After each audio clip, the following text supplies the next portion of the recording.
गुरुदेव भगवान की, सब संत भगवान की जय। जय श्री राधे। भक्त भक्त भगवंत गुरु चतुर नाम बपुए, इनके पद बंदन किए नासहि विघ्न अनेक। सबसे पहले सर्वप्रथम हमारे पूज्य श्री राधा माधव सरकार, उनके चरणों में प्रणाम करते हुए एवं श्री राधा माधव जी का जो परिकर है उन सभी को भी प्रणाम करते हुए, और पूज्य भैया जी हमारे जिनके सानिध्य में सुंदर सब भक्त श्री राधा माधव जी के चरणों में निरंतर बढ़ते जा रहे हैं और अपने भाव को भगवान के श्री चरणों में जोड़ते जा रहे हैं। बड़ा ही सुंदर भाव है। लगता नहीं कि गाजियाबाद में बैठे, लगता है कि वृंदावन धाम में बैठे हैं। तो संतों की महिमा है। एक बार भोलेनाथ जी पार्वती जी के साथ जा रहे थे, सुनसान जंगल, और न कोई चिड़िया, न कोई पशु, न पक्षी। वहां अचानक भोले बाबा ने साष्टांग प्रणाम किया। मां भगवती ने पूछा, प्रभु यहाँ न कोई आश्रम है, न कोई संत है, न कोई महंत है, आप किसे प्रणाम कर रहे हो? तो बाबा की आंखें भर आई। बाबा ने कहा, देवी आज से 10,000 वर्ष पहले यहाँ मेरे ठाकुर जी की कथा हुई थी, मैं उस भूमि को प्रणाम कर रहा हूँ। भोले बाबा और आगे चले, वहां भी ऐसी कोई भूमि, न सुनसान जंगल, वहां भी बाबा ने प्रणाम किया। पार्वती जी ने पूछा कि आप किसे प्रणाम कर रहे हो? यहाँ न कोई महात्मा है, न कोई गुरुदेव है, न कोई मूर्ति है, किसे आप प्रणाम कर रहे हैं? तो बाबा ने कहा, देवी यहाँ आज से 10,000 वर्ष बाद पुनः सत्संग होगा, इसीलिए मैं इस भूमि को प्रणाम कर रहा हूँ। तो जहाँ संतों का पावन सत्संग नित्य होता रहता है, वो भूमि बड़ी पुण्यशाली हुआ करती है। वहां पे रहने वाले भक्त बड़ी पुण्यशाली हुआ करते हैं। इसीलिए भक्तमाल में, भागवत जी में कई जगह वर्णन है। संतों की महिमा शास्त्रों में बड़े भाव से गाई है। अगर संत न होते तो शायद हम जी नहीं पाते। संत न होते, महापुरुष न होते तो आज राधा माधव के चरणों की भक्ति हमें नहीं मिलती। गिरिराज जी की परिक्रमा में बाबा परिक्रमा लगा रहे थे, हरे राम राम राम हरे हरे, हरे कृष्ण कृष्ण कृष्ण हरे हरे, श्री राधा श्री राधा श्री राधा श्री राधा। चलते चलते बाबा खड़े हो गए एक जगह। उनकी जटाएं उलझ गईं करीलों में, और जैसे ही जटाएं उलझी उनकी करीलों में तो खड़े हो गए बाबा, एक पल भी आगे नहीं बढ़े। अनेकों लोग यात्रा कर रहे थे, परिक्रमा लगा रहे थे। किसी ने कहा, बाबा आप तो महापुरुष हो, लाओ आपकी जटाएं हम सुलझा दें। बाबा ने कही, ब्रजवासी बाबा तो माने कही के तेने उलझाइए सो तो सुलझावे हो, जाने उलझाइए वही सुलझावे हो। 2 घंटा हो गए, बाबा श्री राधा श्री राधा श्री राधा करते रहे। 2-4 यात्री और निकल रहे थे गिरिराज जी की परिक्रमा में।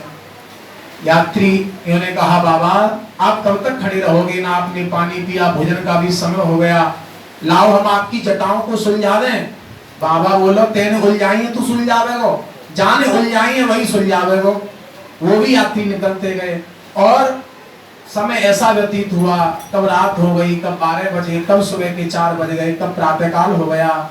और अनेकों यात्रियों ने कहा, बाबा आप कब तक खड़े रहोगे, कब शयन करोगे, कब सोओगे? बाबा तो एक ही बात पर अड़ गए, जान उलझाई वही सुलझावे हो। सुबह के 4 बज गए, बाबा की आंखों से अश्रुधारा बहने लगी, और वाणी पर एक ही नाम था, श्री राधा श्री राधा श्री राधा श्री राधा। और जब हृदय गहगत हो गया बाबा का, अश्रु प्रवाह होने लगे बाबा के हृदय, शरीर कंपायमान हो गया बाबा का।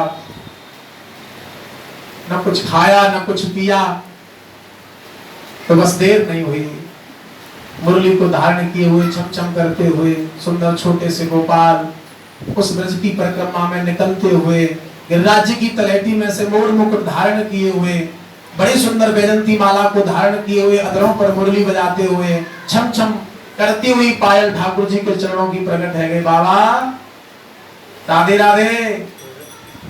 बाबा ने कही, तू को है? कन्हैया बोले, बाबा मैं वही हूँ, जाने तुम्हारी जटा उलझाई है, लाओ मैं आपकी जटा सुलझाऊं। बाबा ने कही, मैं कैसे मानूं कि तू ही कन्हैया है?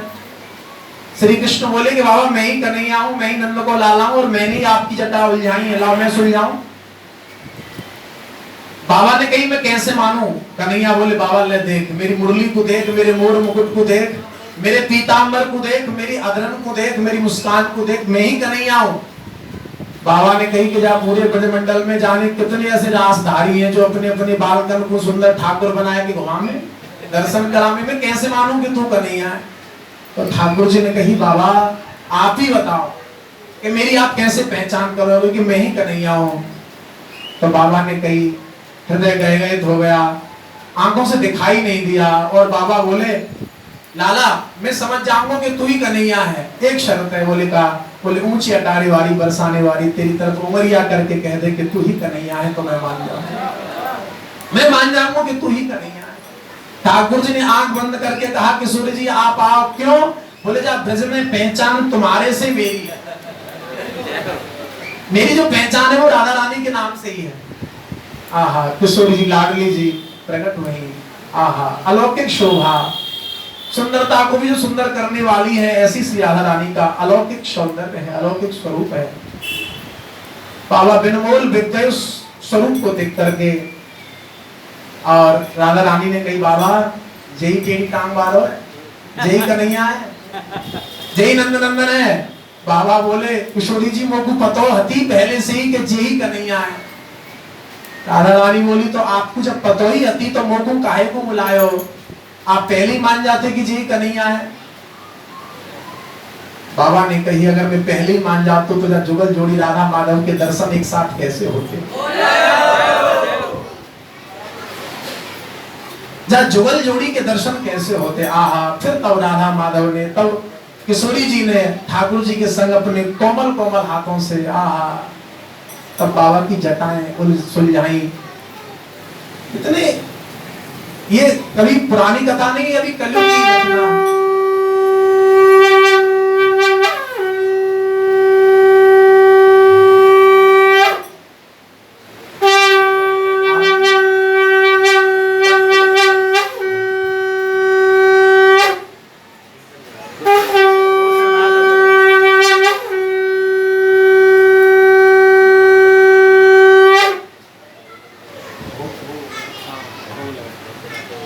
बोले श्री राधा रानी सरकार की जय।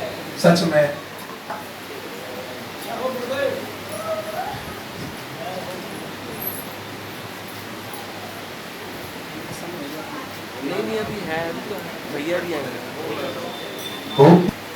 भगवान श्री राम आए रावण को मार करके तो 3 जगह न्योता हुआ भगवान का, 3 जगह भोग अरोगा गया भगवान का श्री राम जी का। एक माता अरुंधति वशिष्ठ जी ने भगवान श्री राम को न्योते पर बुलाया और एक माता कौशल्या ने कि 14 वर्ष बाद राघव आए हैं तो मैं अपने हाथों से रसोईया बनाऊंगी। तीसरी जगह मां सुनैना मिथिला में जनक जी और पत्नी सुनैना ने बड़ा सुंदर अपने दामाद जी के लिए निमंत्रण भेजा और 3 जगह जब रसोई तैयार हुई अलग अलग, माता अरुंधति के यहाँ, माता कौशल्या के यहाँ, माता सुनैना के यहाँ, और जब राघव तीनों जगह भोजन करने के लिए गए तब माता कौशल्या ने कहा राघव कैसी रसोई बनी, माता अरुंधति ने कहा राघव कैसी रसोई बनी, माता सुनैना ने पूछा राम कैसी रसोई बनी। और जब बैठे भगवान भोग अरोने के लिए और जब पहला ही ग्रास पाया तो माताओं का स्वभाव होता है कि हमारा भोजन कैसा बना है, कोई हमारी प्रशंसा करे। और यहाँ तो तीनों माँ का स्वरूप है, अन्नपूर्णा का स्वरूप है। और जैसे ही भगवान ने पहला ग्रास खाया माता कौशल्या ने कहा राघव एक बार तो बताओ कि कैसी रसोई बनी, कैसा भोग बना। तब आंखों से आंसू आ गए भगवान के। कौशल्या ने कहा क्या क्या नमक कम पड़ गया, क्या मिर्च ज्यादा पड़ गई, आपकी आंखों से आंसू क्यों प्रभु। राम ने कहा माता आंखों में से आंसू इसलिए नहीं है कि आपका भोजन अच्छा नहीं बना, तो फिर क्या कसर रह गई जो आप रो पड़े। तब भगवान की आंखों में आंसू आए और तीनों जगह एक ही बात कही माता प्रसाद बहुत अच्छा बना लेकिन जो स्वाद मां सबरी के बेर में थे वो स्वाद इन भोजनों में नहीं है। इसीलिए जानत प्रीत रीत रगराई, दुर्योधन की मेवा त्यागी, साग विदुर घर आई। तो ऐसा भाव हमारे जीवन में होना चाहिए। और मैं आप तो सब जानते हैं सत्संगी हैं, निकुंज रस उपासक हैं। जीवन में सबसे बड़ी बात एक है, हम जितना सरल होंगे उतना ही राधा माधव हमारे ऊपर कृपा करेंगे। सरल बन जाएंगे तो हमारे लिए कुछ भी दुर्लभ नहीं है। इसीलिए भगवान श्री राम सबरी माँ से कहते हैं कि सरल बन जाओगे तो 9 प्रकार की भक्ति में से कोई ना कोई भक्ति तुम्हें मिल जाएगी। आज के हमारे जीवन में अगर प्रभु कृपा नहीं कर रहे तो उसका एक ही कारण है कि हम सरल नहीं होना चाहते। हम जब तब देखो तब कठोर ही रहना चाहते हैं। और सरल कितना प्यारा शब्द है, सरल, न कोई मात्रा न कोई झंझट। साथ से सीता जी, रा से राम जी, ला से लखन भैया। इसलिए जीवन में सरलता बहुत जरूरी है। जिन्होंने राधा माधव को प्राप्त किया है वो कठोर नहीं रहे, उनके जीवन में सरलता आ गई। चाहे वो फिर सगुबाई हो, चाहे वो जनाबाई हो, चाहे वो रस्थान हो, चाहे तुकाराम जी हो, चाहे हमारे पूज्य बाबा सरकार हो, चाहे हमारे पूज्य भाई जी हो, चाहे हमारे ब्रज के अनेक रसिक संत हो, वो सरल बन गए। और जब जीवन में सरलता आ जाए तो फिर देर नहीं लगती। साचो प्रेम प्रभु से है तो मूर्त बोले काठ की। काठ की मूर्ति में से भी वो ठाकुर फिर रोक नहीं पाता अपने आप को, तब उपले कंडे में से भी प्रकट होकर के विठ्ठल विठ्ठल वो बोलने लग जाता है। देर नहीं लगती। कब पत्थर में से नरसिंह भगवान प्रकट हो जाते हैं, वो देर नहीं लगती। सूर अनेकों फिरे कर मांगत, पे पद सूर सो स्वाद कहाँ है। पुनिताल मजीरा बाजती फिरे पर मीरा मतवारी सी चाह कहाँ है। श्री राम कथा कितनों ने लिखी पर तुलसी जैसी मर्याद कहाँ है। नरसिंह बसे प्रतिखंबन में पर कारण को प्रहलाद कहाँ है। भगवान आज भी हर जगह, लेकिन हमारे जीवन में सरलता नहीं। शायद राजस्थान की घटना थी, एक संत कहते थे वहां पे बुढ़िया माता थी, तो उसके यहाँ कोई महात्मा आए, तो वो ये जानती थी कि जब महात्मा आते हैं तो चरण धोए जाते हैं। तो बोली आइए महाराज जी आइए। और राजस्थान की घटना थी, तो कहना तो चाहती थी चरण धो, लेकिन चरण कहना भूल गई। बोली आओ महाराज थारे खुर दो। क्या बोली? आओ महाराज थारे खुर दो। जय हो जय हो। वंदे महापुरुष ते चरणार बिंदव। हमारे भैया जी की बहुत कृपा है जो आज दर्शन हो रहे हैं पूज्य श्री राधा माधव जी सरकार के, बड़ी कृपा है। तो मैं सरलता की बात कर रहा था कि जीवन में कितनी सरलता होनी चाहिए। तो वो कहना चाहती थी चरण दो, लेकिन चरण तो भूल गई। सरलता में भावावेश में इतनी आ गई वो माता, और क्या बोली? आओ महाराज थारे खुर दो खुर। अब बताओ कोई सुनेगा तो क्या सोचेगा? वो महात्मा बोले हमारे श्री चरणों को खुर बता रही हो हैं? हमारे श्री चरण तुम्हें खुर दिखाई पड़ रहे हैं? अरे माता तुझे नरक जाना पड़ेगा, तुझे नरक जाना पड़ेगा, नरक। अब बुढ़िया इतनी सरल थी कि उसे ये नहीं पता कि नरक क्या होता है। वो बोली, उसने सोचा कि नरक कोई बहुत ऊंची चीज होती होगी। बोली अरे महाराज हमारे इतने अभाग्य कहाँ के हमें नरक मिले, नरक तो आप जैसे महात्माओं को ही मिलता होगा। तो महात्मा समझ गए कि सरल है, और बस भगवान सरलता पे ही रीझते हैं। भगवान सरलता पर रीझते हैं।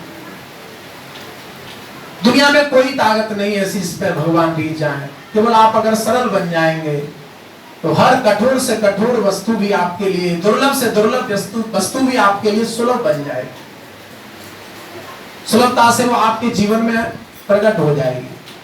इसीलिए आप सभी सत्संगी हैं, सूर्य के सामने क्या दीपक दिखाना, तो समय कम है, तो यही है कि जीवन में सरलता होनी चाहिए।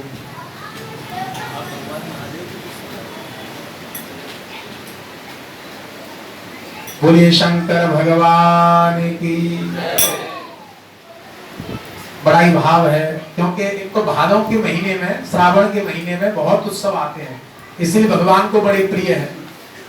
आज अनंत चतुर्दशी भी है, और हमारे गणपति बप्पा मोरिया इनका भी विसर्जन हो रहा है, तो ये भी हमारे ऊपर कृपा बनाए रखें। तो भगवान शंकर जैसा कोई दयालु नहीं हो सकता, जिनका वास ही शमशान में है। संहार के देवता है भोलेनाथ। आपने एक बात देखी होगी, प्राय घरों में जो सासू माता होती हैं तो वो सोचती हैं कि हमारी बहू हमसे ही बोले, और जब देखती है सासू के हमारी बहू इनसे बोल रही है, जेठानी से, देवरानी से, जो हमें नहीं अच्छा लगता, तो सासू जी कहती है कोई बात नहीं, हमसे बिना पूछे तो खूब हमारी जेठानी के पास जा, हमारी तो बात नहीं मान रही, खूब जा उनसे, कोई बात नहीं, अलमारी की चाबी, तिजोरी की चाबी तो हमारे पास ही है, बंटवारा तो हम ही करेंगे। तो भोले बाबा कहते हैं कुछ भी कर लो, शमशान में हिसाब तो हम ही करेंगे, आना तो वही पड़ेगा। इसीलिए हमारे भोलेनाथ कहते हैं कि कहीं भी चले जाओ आना यही पड़ेगा। तो भोलेनाथ जैसा कोई दयालु नहीं है इस दुनिया, सच में। इसीलिए जहर जब निकला समुद्र मंथन में से सब घबरा गए। महोलवण जहर, एक बूंद भी गिर जाए तो संसार में प्रलय आ जाए। और देवता तो ये सोच के बैठे थे कि सबसे पहले अमृत निकल के आएगा। हम भी यही सोचते हैं कि जब भी मेहनत करते हैं, जब भी परिश्रम करते हैं, तो कभी यह सोच के नहीं करते कि हमें हानि होगी, यही सोच के करते कि हमें पहले लाभ मिल जाएगा, यह सोच के करते हैं कि हमें पहले अमृत मिल जाएगा। लेकिन ध्यान देना, कभी कभी बुराइयां निकल के आती हैं अमृत से पहले, और जो बुराइयों को पचा जाता है, जो विष को पचा जाता है, उसी के ऊपर राम जी कृपा करते हैं। इसीलिए देवता जो मंथन करने के लिए गए तो पहले अमृत नहीं निकला, पहले क्या निकला? विष। विष कहते हैं बुराइयों को, और बुराइयों से सब भागना चाहते हैं, लेकिन भोले बाबा ने उसे पचा लिया। सभी देवता लेकर के पहुंचे बाबा भोलेनाथ के पास, वो जहर विष लेकर के पहुंचे। बाबा ने ले तो लिया, लेकिन धन्य है बाबा शंकर जी की कृपा कैसी सुंदर है, ले तो लिया, लेकिन सोचने लगे कि देवता आए हैं कुछ लेकर के तो मैं मना नहीं करूंगा। पार्वती जी ने कहा बाबा विष लेके आए हैं, कोई मिठाई रसगुल्ला होता तो चल जाता, आप किसी के यहाँ जाएं, मिठाई लेके न जाएं, जहर लेके जाएं, पत्नी मिले और कहें कि हम आपके पति को खिलाने के लिए लाए सल्फास की गोली, पत्नी चाय पिलाएगी, कहेगी कि और कोई घर नहीं मिला इस पूरे मोहल्ले में।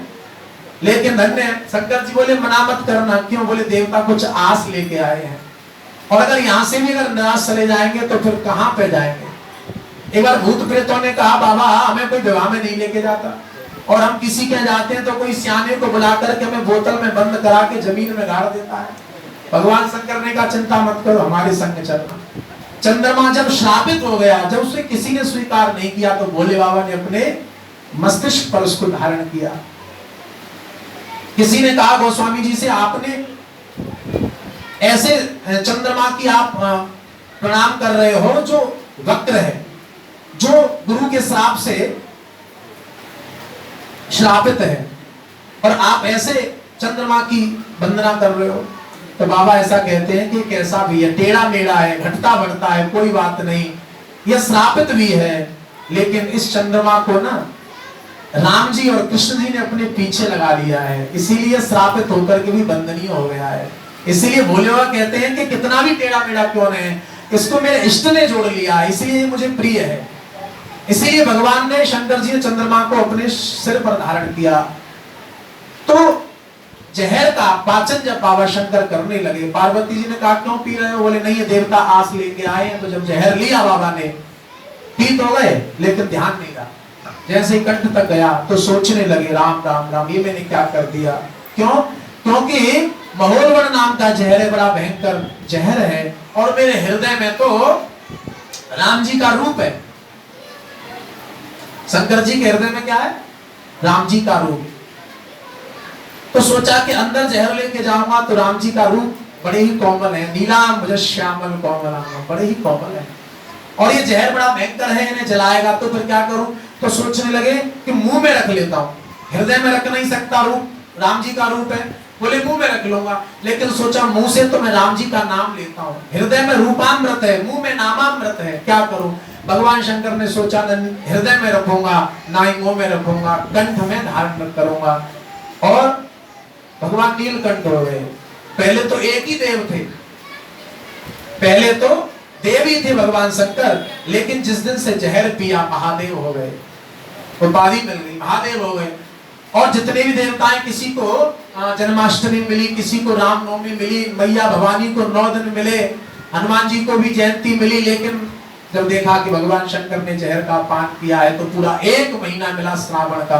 बोलिए शंकर भगवान की जय। और जहर पी करके कुछ हुआ नहीं, पहले तो देवता और महादेव हो गए। क्यों? क्योंकि परोपकार के लिए उस जहर का पाचन किया। और राम भगत जहां सुर सर धारा, सरसय ब्रह्म विचार प्रचारा, जिनके सिर पर राम नाम की गंगा बह रही हो, उनका विष भी कुछ नहीं बिगाड़ पाया। ऐसे हमारे भोलेनाथ हैं। और मैं तो, क्योंकि राधा माधव भी हमारे गोपीश्वर बन जाते हैं, कभी शंकर पार्वती बन जाते हैं, तो ये अलग नहीं है, एक है साध है सब है सब साध है सब जाए, सात मामाओं का भांजा भूखा ही रह जाता है। इसीलिए आप इन्हीं को अपना सर्वस्व मानो, यही सब कुछ है। तो पूज्य भैया जी की बड़ी कृपा है कि हमें ऐसा संयोग मिला है कि राधा माधव जी के दर्शन हो रहे हैं। भगवान शंकर की कृपा तो बरस ही रही है, मृत्युंजय भगवान की। और क्योंकि सिया राम में सब जग जानी, करो प्रणाम जो जो पानी। आप राधा माधव के हो, राधा माधव आपके हृदय में बसे हुए हैं, इसीलिए आपके हृदय में बसे हुए राधा माधव जी के चरणों में प्रणाम करते हैं। बस इसी के साथ अपनी वाणी को विराम। पूज्य भैया जी के चरणों में प्रणाम और सभी परिकरों के चरणों में प्रणाम करके वाणी को विराम। बोली राधा माधव सरकार की जय।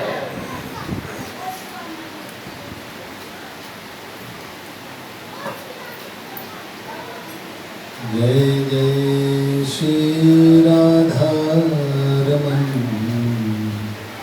जय जय नवले किशोर,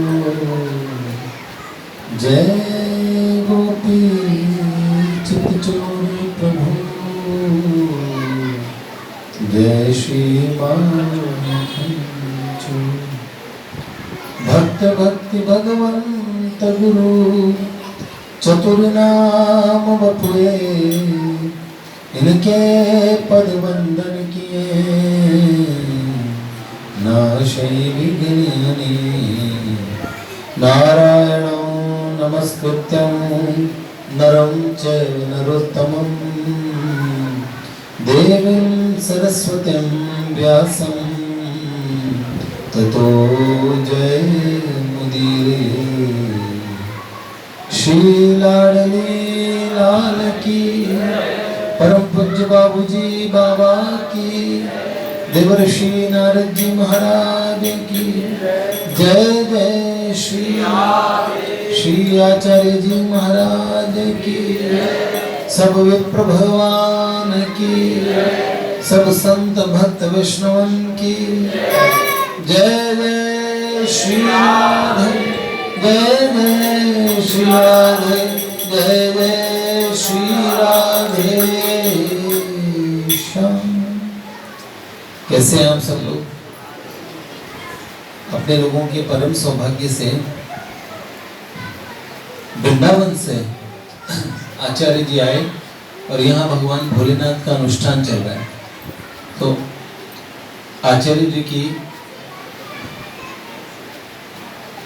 देख रेख में और बहुत से अपने विप्र बंधु आए हैं। और भैया आप मंत्र उच्चारण सुनेंगे, आएंगे तब आप लोगों को पता लगेगा। हमने अपने क्षेत्र में भी ब्राह्मणों के द्वारा और कर्मकांड देखे हैं, लेकिन जैसे हमें उज्जैन वाले उमेश भैया का पूरा जब समूह आया था और वो वेद मंत्रों का उच्चारण करते थे तो क्या ध्वनि होती थी।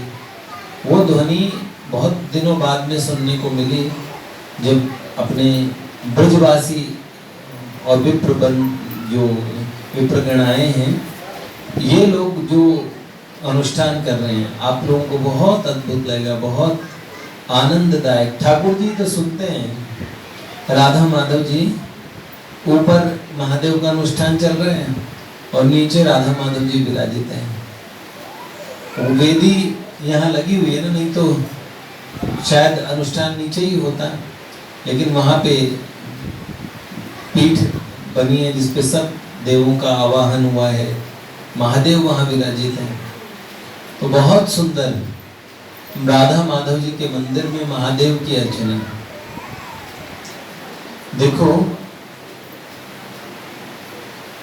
भक्त को अनन्य होना चाहिए, ये बात अभी महाराज जी ने कही। और अपना सनातन धर्म कितना सुंदर है।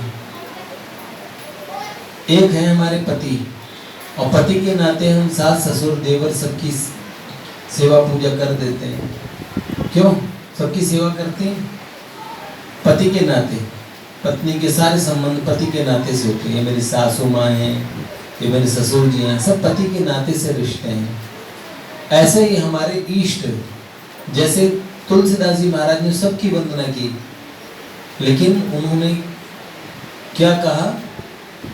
मांगत तुलसीदास कर जोरे, बसऊं राम सिय मानुस मोरे। गाइए गणपति जगवंदन, शंकर सुवन भवानी नंदन। गाइए गणपति जगवंदन। तो मांगत तुलसीदास कर जोरे, बसऊं राम सिय मानुष मोरे। और हमारे यहाँ सनातन धर्म में पंच देव उपासना की जो पद्धति है, हम एक इष्ट का वर्ण करके और बाकी 4 अन्य को उनके नाते से उनका पूजन करते हैं। तो हम तो ठाकुर जी से ही और ये प्रार्थना करते हैं कि हमारी, देखो आज महादेव जी की महिमा बताई, तो ठाकुर जी ने खुद महादेव जी की ऐसी महत्ता बताई है। और एक गुप्त मता सब कहूं कर जोर, शंकर भजन बिना नर भक्ति न पावे मोर। जेहि पर कृपा न करहि पुरारी, सो न पावे मुनि भक्ति हमारी। बिनु छल विश्वनाथ पद नेहा, राम भगत कर लक्षण। एह मेरे राम राजा राम जय राम, सीताराम मेरे राम राजा राम हरे राम सीताराम। तो बहुत कृपा की बात है। हमारे यहाँ पंचदेव उपासना में अभी एक सज्जन थे भैया जी, उन्होंने अपने वैष्णव में अनन्य उपासना की बड़ी महिमा गाई गई है। तो एक वैष्णव उन्होंने ऐसे लिख दिया था कि गणेश इत्यादि देवताओं का पूजन नहीं करना चाहिए, अनन्य वैष्णव को। और बाकी जब तक अनन्य वैष्णव नहीं है तब तक, और हम सब लोग सबका गणेश जी का सबका सम्मान करना चाहिए। मुझे लगा कि अनन्यता में कोई बाधा नहीं पड़ती। कभी अनन्यता में बाधा पड़ती है? मीरा जी राम नाम का जप करती थी और हैं क्यों? मेरो मने राम ही राम रटे, मेरो मन राम ही राम रटे। तो राम राम रटता है मन, हैं? पायो जी मैंने राम रतन धन पायो। अब और बाई मीरा के प्रभु गिरधर नाग, मीरा बाई के प्रभु। अब नारद जी महाराज अनन्य नहीं है, इन्होंने ओम नमो भगवते वासुदेवाय का उपदेश किया ध्रुव महाराज को, और प्रहलाद जी को ओम नमो नारायणाय दे दिया। सबको अलग अलग मंत्र प्रदान किया, वाल्मीकि जी को राम मंत्र प्रदान किया। क्यों? सबको अलग अलग मंत्र प्रदान किया ना तो इससे हमारी अनन्यता में बाधा पड़ती है। भगवान पद्म पुराण में कहते हैं, हमने नेट पे हमने भी लिखवा के भिजवा दिया। मैंने बलराम भैया दिखा रहे थे, बलराम जी, मैंने कहा अब आप इनको लिख के भेजिए। उन्होंने पद्म पुराण के उदाहरण दिया था, फिर मैंने कहा पद्म पुराण का ही दूसरा उदाहरण लिखिए। सौराष्ट्र शैवाष्ट्र गाणेश वैष्णवा शक्ति पूजिका मामेव प्राप्नुवन्ति है वर्षापः सागरम यथा। सौर्य हैं, सूर्य के उपासक हैं, शिव जी के उपासक हैं, वैष्णव और शक्ति के उपासक हैं, वैष्णवा शक्ति पूजिका मामेव प्राप्नुवन्ति। भगवान कहते हैं, श्री कृष्ण कहते हैं मुझे ही प्राप्त करते हैं। जैसे वर्षा का सागर में, और जो वर्षा का जल है अंततो गत्वा सागर में जाके, आकाशात पतितम तोयम क्या सागरम प्रति गच्छति, सर्वदेव नमस्कारम केशवम प्रति गच्छति। सब देवों को किया गया नमस्कार अंत में भगवान के पास जाता है। हम क्यों प्रणाम करते हैं? वैष्णवों को क्यों बोलते हैं? सबको तो हम प्रणादपि सुनीचे न के हिसाब से प्रणाम करते हैं, और महादेव को प्रणाम नहीं करेंगे। एक बार ऐसे कहा था कि सांड पीछे पड़ जाए तब भी महादेव के मंदिर में न जाओ। एक टाइम ऐसा आया था महाराज जी, बहुत तो वैष्णवों में और शैवों में बड़ा विवाद होता था। तो बहुत भगवान की कृपा होती है, तब ये बात ये रहस्य समझ में आता है। बिनु छल विश्वनाथ पद नेहा, राम भगत कर लक्षण यहा। शंकर भगवान स्वाभाविक एक वैष्णव को प्रिय होते हैं। तो भगवान महादेव की असीम कृपा है कि हम लोगों को, हम शिवरात्रि का अद्भुत आनंद, अद्भुत उत्सव होता है हमारे यहाँ पे। तो ये महादेव की कृपा है। हमारे माधव जी महादेव के स्वरूप में विराजमान होते हैं उस दिन। और महाराज जी कई लोग आते हैं तो आके सोचते हैं कि ये शिव मंदिर है। जब शिवरात्रि के दिन यहाँ आसपास के मंदिरों में दर्शन करते हुए लोग इधर पहुंच जाते हैं। किसी को नहीं पता लगता है श्री जी के पास त्रिशूल होता है, मुकुट वगैरह धारण करती हैं, बिल्कुल माँ आदिशक्ति जगदम्बा का रूप होता है, और साड़ी पहन के वो श्री जी का स्वरूप बड़ा अलग होता है। और ये माधव तो बिल्कुल प्रकट महादेव लगते हैं, बंसी छुपा देते हैं और त्रिशूल धारण करा देते हैं। और ठाकुर जी तो है, ये इनका नाम ही लीला बिहारी है, तो कितने लीला कौतुकी है ना, तो ऐसे लीलाएं करते रहते हैं। तो बहुत कृपा से अपने लोगों का बड़ा सौभाग्य है कि महाराज जी आए। महाराज जी अभी एक दो दिन शंकर भगवान को चरित्र कहेंगे कोई, है ना। देखो बहुत बड़ी बात है महादेव का चरित्र। जैसे एक बात कही ना, भगवान शंकर जैसा अलबेला कौन हो सकता है। भोलेनाथ से निराला, भोलेनाथ से निराला, कोई और नहीं, कोई और नहीं, कोई और नहीं। भोलेनाथ से निराला, भोले बाबा से निराला, कोई और नहीं। उनका डमरू डम डम बोले, अगम निगम के भेद ये खोले। उनका डमरू डम डम बोले, अगम निगम के भेद ये खोले। ऐसा डमरू बजाने वाला और नहीं, ऐसा डमरू बजाने वाला और नहीं। भोले बाबा से निराला, भोलेनाथ से निराला, कोई और नहीं, कोई और नहीं, कोई और नहीं। बस हम लोग ये ध्यान रखें, हमें हमारे मन में दो भाव आने ही नहीं चाहिए। रुचिनाम वैचित्राद ऋजुकुटल नाना पथ जुषाम, नृणाम एको गम्य स्तमसि पैसा मरण विवाह।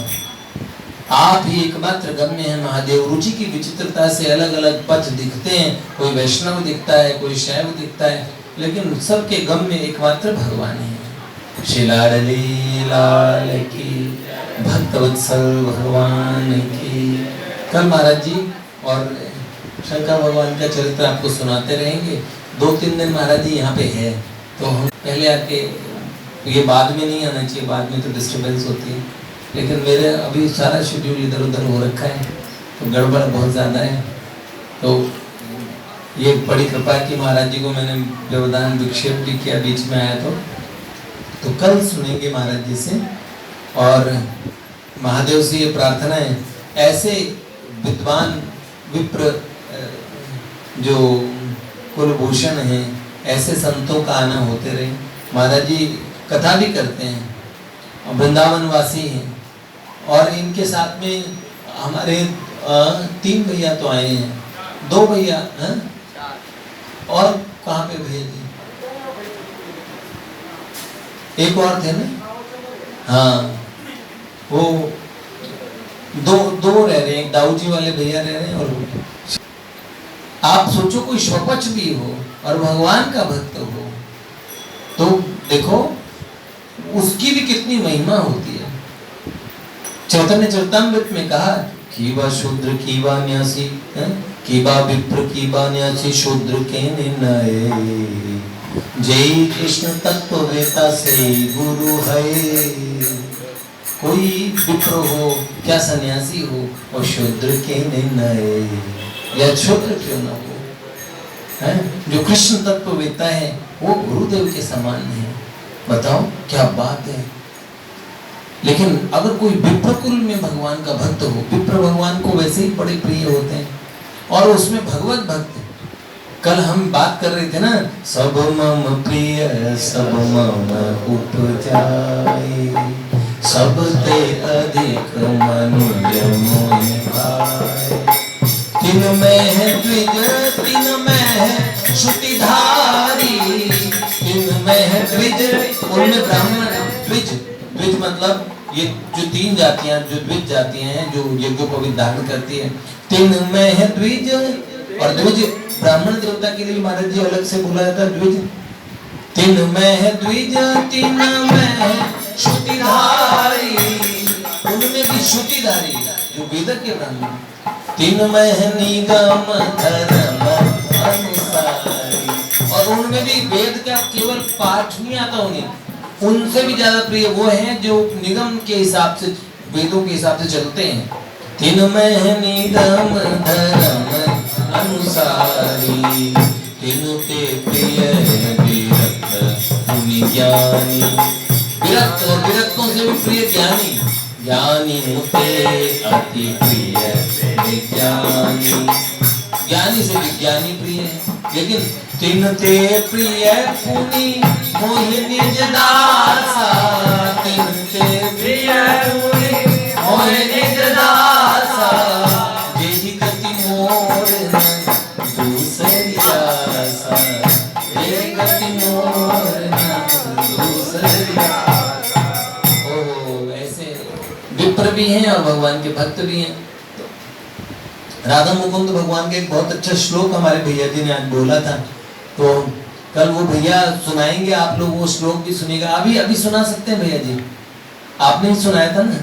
हाँ, माइक भिजवा दो भैया जी के पास में। क्षमा चाहता हूँ, हमें लगानी तो चाहिए थी यहाँ पे चेयर आप लोगों को सबको, आप नीचे बैठे हैं और आपका स्थान आपका आसन अलग होना चाहिए वैसे। जय जय।